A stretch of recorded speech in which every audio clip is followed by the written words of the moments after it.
parte ao sistema do meio ambiente que nós convivemos diariamente.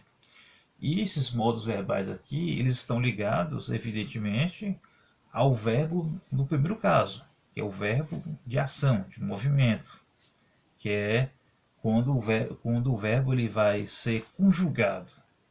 E ele na forma como ele é conjugado, ele sofre então três pontos dentro deste conteúdo que nós trabalhamos, dentro das suas regras formais, né, da gramática normativa.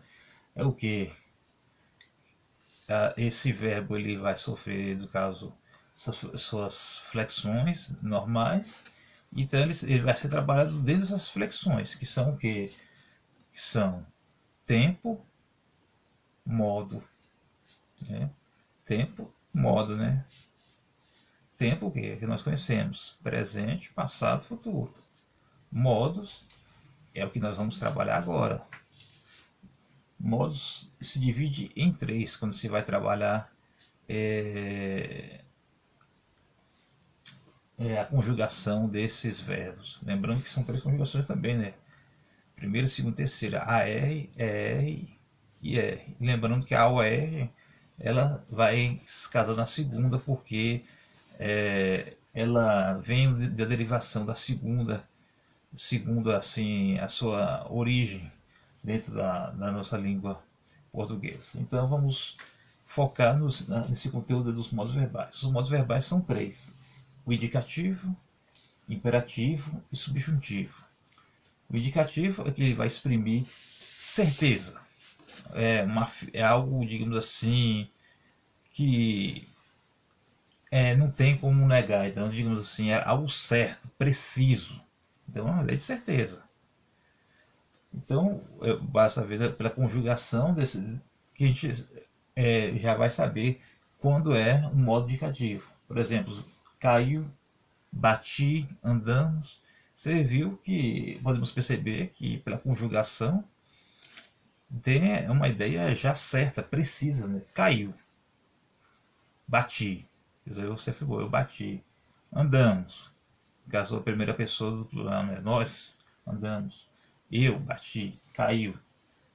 A terceira pessoa, ele caiu, ela caiu. Entendeu? É que exprime algo certo, preciso. Já o imperativo dá uma ideia de pedido, ordem, súplica. Ou seja, vem de imperativo, que a gente lembra do imperador, dos reis, né? Que sempre o quê? Dá uma ordem, ou faz um pedido, uma súplica. Então, são verbos do modo imperativo que é muito comum esses verbos quando a gente vai assistir a uma peça publicitária de um comercial, ou mesmo em campanha eleitoral, quando os candidatos vão pedir voto. Então, você já conhece as expressões, as palavras que são usadas. Por exemplo, doe, ligue, procure, venha, compre. Quando eu falei época de eleição, né? Vote. Então, essas são as expressões desses verbos que dão ideia de pedido, de ordem, de súplica, né? São essas expressões aqui, essa forma como foi conjugada, né? Doe, ligue, procure, venha, compre. Que é como eu coloquei os exemplos, que esses são os verbos são muito conjugados e é muito comum em propagandas de publicidade, época de campanha eleitoral, até mesmo na oração, quando a pessoa faz isso, pedir uma oração a Deus, e mesmo no dia a dia das pessoas, você consegue perceber o uso do verbo no modo imperativo. Já o modo subjuntivo, ele já é um pouco diferente do indicativo, bem diferente mesmo, porque ele expõe o que? Dúvidas e certeza, algo vago, diferente do indicativo, que exprime algo certo, né, preciso. Já no caso do subjuntivo, expõe dúvidas, incertezas, ou também pode ser usado inclusive para levar as pessoas a refletir, que é muito comum em textos poéticos utilizarem os verbos no modo subjuntivo, que é muito comum, que dá essa ideia. Por exemplo, você vai perceber em alguns verbos, tivesse, andaria, vivêssemos, se eu tivesse a sua idade. Se estivéssemos aqui, ela andaria com a gente. Se pudéssemos viver, se pudesse, vivêssemos mais tempo.